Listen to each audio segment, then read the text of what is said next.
bertemu kembali dengan channel Jual Beli Saham. Pada kesempatan ini saya akan masih masuk dalam seri cara jual beli saham, dan saya akan membahas tentang hal yang paling sulit dalam jual beli saham.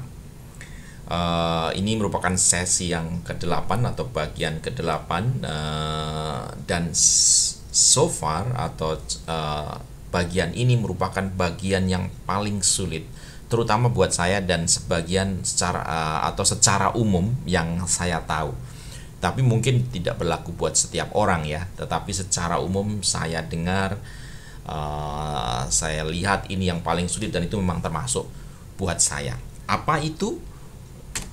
Bagaimana kita melakukan manajemen terhadap uang dan resiko, atau money and risk management.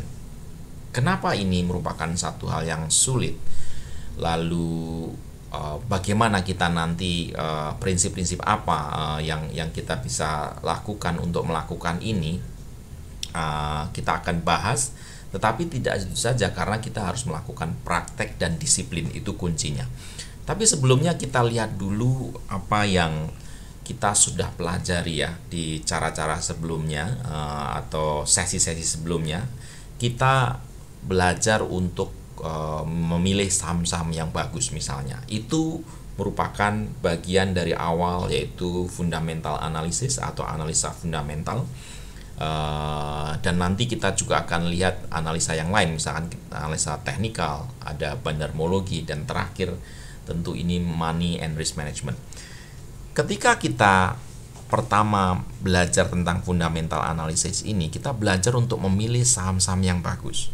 Kita membaca laporan keuangan, kita bagaimana mengenal perusahaan, profilnya, lalu performance-nya, manajemennya, bisnis modelnya, dan seterusnya dan seterusnya. Dan dari situ kita juga melihat dari sektor apa, bagaimana mikro dan makro ekonominya. Jadi hal-hal itu yang kita pelajari untuk kita menentukan saham yang bagus. Dan di video-video sebelumnya sudah lumayan banyak kita bahas ya, bahkan sudah kita pilih juga list dari saham bagus pilihan jual beli saham ya, dengan tentu menggunakan analisis fundamental ini.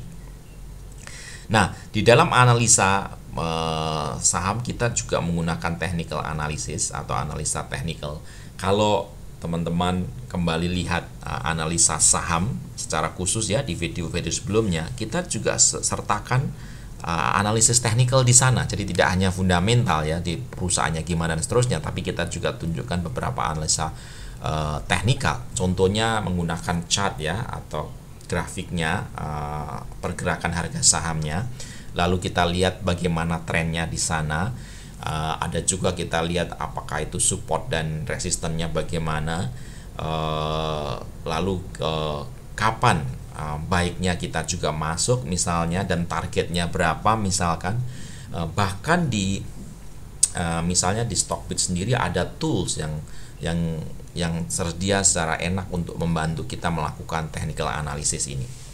Selain kedua ini, kita juga kadang sertakan atau tambahkan dengan analisa bandarmologi. Apa itu? Yaitu bagaimana kita mengenal siapa yang menggerakkan saham itu. Di situ kita mengenali apakah orang asing atau lokal bandar menggerakkan saham itu, sehingga kita bisa mengikuti juga pergerakannya. Kalau kita tahu siapa yang menggerakkan saham itu, atau dalam hal ini kita sebut quote unquote si bandarnya ya. Bahkan di Stockbit sendiri ada tools khusus ya untuk melihat dan belajar atau mengikuti pergerakan bandar. Di sana dikatakan bandarmologi tools ya. Dari sana nanti akan ditunjukkan bagaimana volumenya si bandar masuk ya. Lalu bahkan kalau kita lihat dari broker-brokernya itu top 1, top 3, top 5, itu bagaimana sih pergerakan si bandar, apakah akumulasi atau distribusi, dan seterusnya. Dan ini juga bisa membantu kita untuk kapan atau kita masuk dari saham tersebut. Contohnya misalnya saham tertentu sekarang lagi sideways misalnya, tapi dalam sideways itu terdeteksi bandar itu melakukan akumulasi konsisten bahkan dalam jumlah yang besar. Nah, ini satu indikasi juga misalkan yang biasanya kita mengerti itu bandarnya akan bawa terbang ini saham. Makanya ini membantu kita juga untuk masuk di sana, atau sebaliknya. Ketika sahamnya udah mulai bagus, sebenarnya lagi uptrend ya, tapi kenapa tiba-tiba si bandar mulai melakukan distribusi. Ini juga satu indikator yang bisa kita gunakan untuk membantu kita mengambil keputusan apakah kita akan masuk keluar dari saham. Di samping ketiga hal ini, hal yang keempat ini belum banyak dibahas dan ini merupakan bagian yang paling sulit, yaitu money dan risk management, yaitu bagaimana mengatur kas kita, mengatur modal kita, bagaimana mengatur resikonya ya, supaya resikonya bisa diatur sehingga waktu kita jual beli modal kita nggak gampang habis ya gitu ya. Kalau kita nggak atur secara benar, misalkan karena resikonya kita nggak atur, nanti kita misalkan membeli saham-saham yang tidak bagus, semuanya macet, semuanya gocap, wah itu kita resikonya sangat besar sekali ya nantinya, tidak pakai misalnya kita istilahnya cut loss misalnya dan seterusnya. Nah, tentu ini membantu kita untuk bagaimana kita bertahan dalam segala situasi dan tetap bisa mempertahankan portfolio kita bertumbuh dan profit ya. Di sini ada unsur disiplin, ada unsur emosional, ada unsur psikologi ya di sana, sehingga ini tidak mudah karena lebih berkaitan dengan bukan hanya knowledge atau technical ya, tapi ini psikologi, emosi, disiplin ya, ini yang berkaitan dengan hal manajemen dari money dan risk ini. Ada yang mengatakan hal yang paling sulit ketika kita cara jual beli Islam itu adalah menaklukkan greed and fear ya, menaklukkan kerakusan dan ketakutan kita. Terlalu rakus, kita nanti juga lupa akan mengontrol resiko dan psikologi kita bisa jatuh. Atau terlalu takut, karena terlalu takut kita tidak berani mengambil satu keputusan atau yang baik, padahal kita sudah melakukan analisa yang benar, kita juga ketinggalan. Jadi dua hal ini, greed and fear, ini merupakan satu tantangan yang paling besar. Nah, poin-poin apa yang bisa kita lakukan dalam melakukan money and risk management ini? Buat saya ini ada 3 poin utamanya ya, yang saya terus juga latih dan juga terus praktekkan, juga terus kembangkan. Ini yang pertama adalah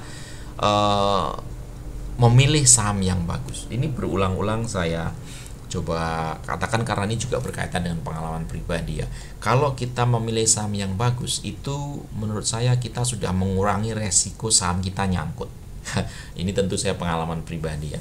Saham nyangkut gara-gara ya kita melihat, oh ini teknikalnya saja. Saya nggak melihat fundamentalnya secara detail ya di sana. Nah, ternyata dalam situasi tertentu saham tersebut nyangkut. Nah, nyangkut itu kalau dia nggak nyangkut 50 masih oke, tapi nyangkut di 50 pernah juga terjadi. Ya, saya melihat teknikalnya, lalu saham ini tidak pernah bergerak dari level tertentu, ya naik turunnya jadi sana. Tetapi saya tidak begitu memperhatikan sekali fundamentalnya, sehingga ketika terjadi krisis, saham ini jatuh dan mandek di 50 atau jadi saham gocap dan belum kembali. Dan ini merupakan satu pelajaran besar ya, bahwa kalau kita tidak memilih saham yang bagus, ini resiko yang bisa terjadi. Saham nyangkut, sahamnya mentok di gocap dan nggak kembali. Dan saham-saham yang bagus dialah saham-saham yang kembali duluan ketika krisis terjadi. Krisis memang tidak bisa kita hindari ya, karena ini namanya cycle ya, siklus ya. Ada siklus pendek, siklus menengah, siklus panjang. Siklus pendek itu bisa terjadi misalkan 4-5 tahun terjadi koreksi, atau siklus menengah 10-12 tahun terjadi koreksi, atau siklus panjang 75 tahun, 100 tahun terjadi koreksi juga. Itu mungkin tidak bisa kita hindari. Tetapi kalau kita mempunyai saham-saham yang bagus, ketika krisis ini saham-saham itulah yang biasanya akan kembali lebih duluan. dan kembali lebih cepat. Mungkin teman-teman melihat sekarang ini kita sudah istilahnya terjadi koreksi kan ya, karena adanya COVID-19 ini. Coba perhatikan saham-saham mana yang kembali duluan, lalu cek apakah saham-saham tersebut merupakan saham-saham yang bagus atau bukan. Ini salah satu untuk mengukur. Contoh misalkan BCA, lalu kita ada saham Tower, ada saham Sido, dan lain-lain. Silahkan cek apakah saham-saham tersebut saham bagus atau bukan. Itu yang pertama. Lalu yang kedua, tentu kita melakukan diversifikasi ya, supaya risknya itu bisa disebar juga ya, tidak terfokus pada satu. Bayangkan kalau kita cuman melakukan itu pada satu saham ya, itu tentu diversifikasinya akan sulit. Misalnya kita sudah pilih saham yang bagus sekali, tapi benar-benar kita satu aja, tapi kita nggak tahu di tengah jalan saham itu mengalami sesuatu yang di luar dugaan lalu jatuh. Nah ini kita tentu akan sedih ya, karena itu sudah memilih yang saham bagus tapi kita tidak pernah diversifikasi. Ketika satu ini jatuh, habis ya. Oleh karena itu kita perlu melakukan diversifikasi. Contoh diversifikasi yang bisa lakukan adalah kita membagi saham-saham tersebut menjadi misalkan saham lapis 1, lapis 2, dan lapis 3. Dan kita bisa alokasikan dana kita berdasarkan saham lapis tersebut. Misalnya ya, kalau profil kita itu yang berusaha untuk lebih istilahnya risknya tidak mau terlalu tinggi ya, misalnya saham kita alokasikan lebih banyak ke saham-saham yang lebih stabil ya, yang jelas lebih stabil. Misalkan kita sebut saja lapis 1 ya, saham-saham istilahnya yang kapitalisasinya besar, secara pertumbuhan bagus, market dominance gitu ya, di sana. Jadi pertumbuhannya sudah kelihatan ya, saham ini kita alokasi lebih banyak ke sana. Mungkin sebagian kita alokasikan saham-saham yang tidak terlalu besar ya, tapi menunjukkan pertumbuhan yang bagus juga dan mulai menunjukkan pergerakan yang bagus, tapi tentu masih tidak begitu stabil dengan lapis 1. Lalu ada sebagian kecil yang kita mungkin bisa investasikan saham-saham yang mungkin baru ya, baru tetapi secara fundamental menunjukkan sesuatu yang bagus dan punya potensi pertumbuhan yang tinggi misalnya di sana. Lalu di sana kita bisa alokasikan, tapi tentu ini risknya lebih tinggi karena track recordnya belum kelihatan ya, bagus banget, sehingga risknya mungkin juga lebih tinggi di sana. Kita alokasikan lebih sedikit misalnya di sana. Atau kita menggunakan kategori tipe-tipe saham value. Makanya di indeks itu ada namanya indeks 30, indeks value 30, IDX V30, itu saham-saham value investing. Mungkin saham-sahamnya lebih stable di sana ya, bagi dividen, pertumbuhannya konstan, market kapitalisasi cukup besar dan seterusnya. Atau sebagian kita juga alokasikan ke saham-saham growth ya, saham-saham yang mengalami pertumbuhan fundamental cukup bagus, tapi dia mungkin tidak membagi dividen cukup besar ya, dividen bagian kecil masih bagi, mungkin ada yang tidak, karena lebih banyak dialokasikan untuk growth dari company itu sendiri. Kita alokasikan juga di sana misalnya lebih kecil karena kita tipe yang lebih risk averse atau risknya itu yang lebih moderate ya, nggak terlalu high risk, kita berani. Lalu sebagian juga bisa kita investasikan misalkan high growth saham ya, mungkin lebih relatif saham-saham baru, potensi yang cukup besar. Awalnya kita lihat fundamentalnya cukup bagus ya, manajemennya bagus, bisnis modelnya bagus ya, dan market potensial masih cukup besar, dan ini potensi untuk high growth. Kita bisa alokasikan juga dengan persentasi yang mungkin lebih kecil karena kita tipe yang bukan sangat agresif atau risknya besar.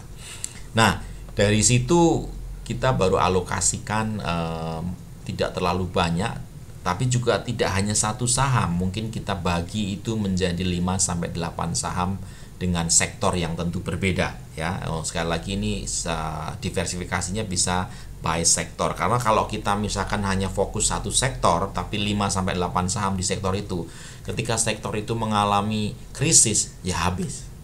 Misalkan kita masuk ke dalam sektor finansial, ternyata misalkan ada satu krisis tertentu itu memang benar-benar krisis finansial. Jadi memang di saham-saham finansial semuanya jatuh. Dan kalau kita alokasikan semuanya di sana, ya itu bukan diversifikasi, ya berarti tidak meminimize risk atau tidak memanage risk di sana. Nah, itu yang kedua, diversifikasi. Yang ketiga itu bagaimana kita melakukan alokasi kas atau cash allocation. Itu kalau bisa kita jangan habiskan semua kas kita, ya. Yang kedua, kita bisa menggunakan mempertimbangkan siklus saham untuk mengatur kas tersebut, ya. Maksudnya apa di sini?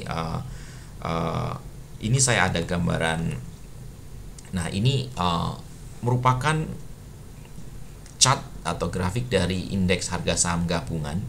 Kalau kita lihat tadi, ya, memang ada koreksi, naik, koreksi lagi, naik, koreksi lagi, naik, dan sekarang koreksi lebih banyak, ya. Kalau kita bisa mengatur kas kita juga di saat yang tepat, ini bisa membantu memanage risk kita dan mengoptimalkan portfolio kita. Maksudnya apa? Ketika itu saham dalam kondisi yang bagus, mungkin kita mulai hati-hati dan mulai juga banyak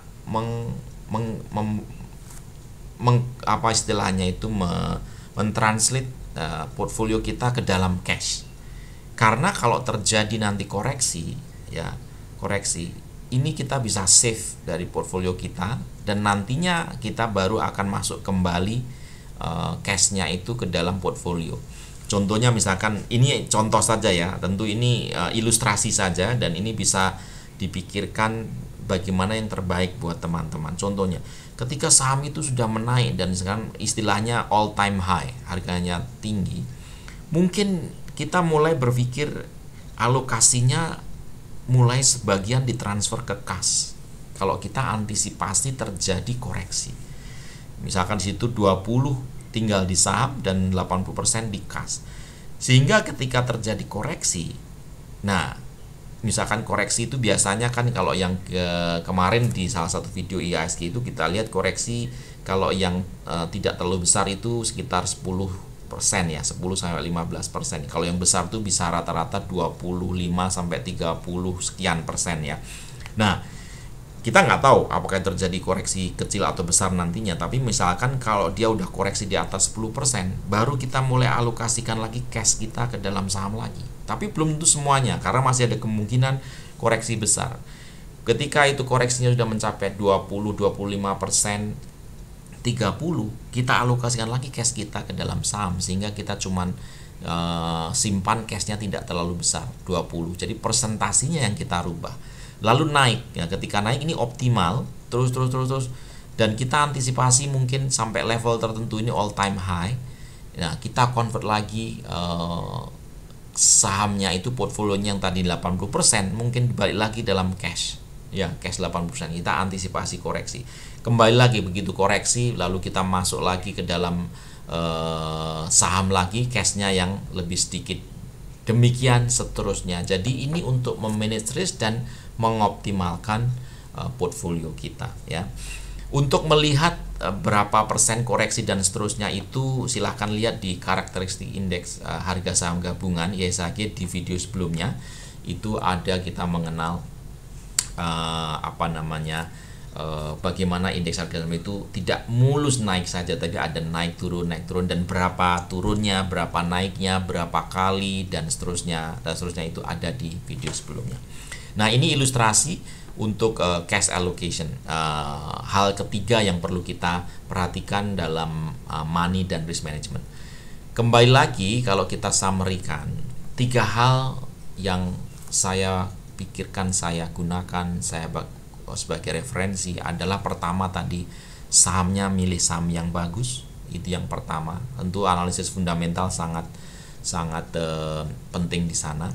Lalu kedua, diversifikasi. Apakah diversifikasi menggunakan kriteria top value, saham-saham value, saham-saham growth, dan saham-saham high growth, atau menggunakan istilahnya lapis 1, lapis 2, lapis 3, dan kita berikan alokasinya juga berapa persen untuk yang relatif stabil dan safe, lalu agak turun untuk yang potensi growth-nya besar dan tidak terlalu besar untuk yang risk-nya terlalu tinggi, high growth misalkan saham-saham lapis 3. Dan juga kita memperhatikan sektornya, karena diversifikasi tidak hanya satu sektor. Ini contoh diversifikasi yang bisa kita lakukan. Dan yang ketiga tentu cash allocation atau alokasi kasnya yang kita harus perhatikan dalam memilih saham-saham yang kita pilih.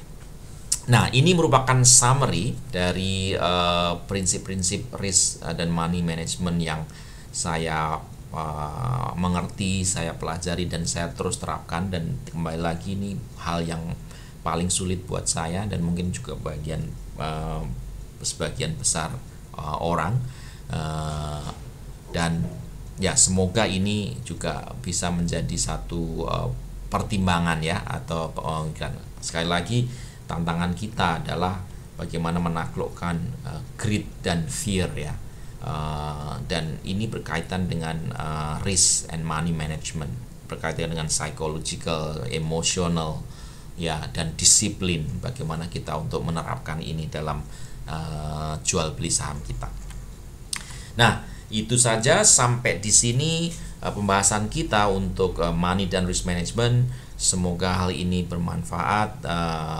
Kalau ada hal-hal yang tidak setuju silahkan tambahkan di kolom komen. Kalau ini setuju dan seterusnya dan berguna, bantu untuk menyebarkan hal ini, tentu dengan subscribe, like atau share, dan juga kalau ada masukan komen silahkan juga berikan. Dan terima kasih kalau nonton sampai di sini, dan kita akan bertemu kembali di video-video selanjutnya yang membahas lebih banyak lagi perihal cara jual beli saham. Sampai ketemu video selanjutnya.